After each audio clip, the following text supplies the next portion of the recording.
Dans les séances de codev, ce qui est unique et qui n'arrive pas au début de la mise en place du codev, mais qui arrive au fur et à mesure, c'est l'authenticité. Voilà, au début, c'est vrai qu'on est plutôt sur des sujets de préoccupation, plus de chef d'entreprise.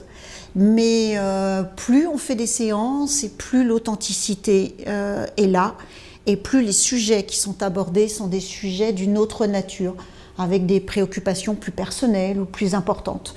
Et dans le club, il se dit des choses qui sont authentiques.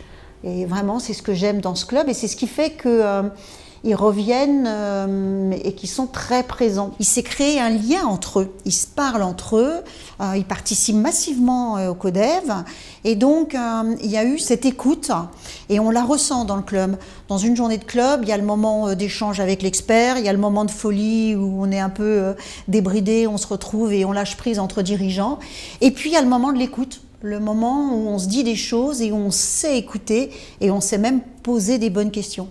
Et j'ai vraiment noté que le club avait fait des gros progrès en matière d'écoute collective. C'est toujours intéressant, même quand le sujet traité ne paraît pas passionnant.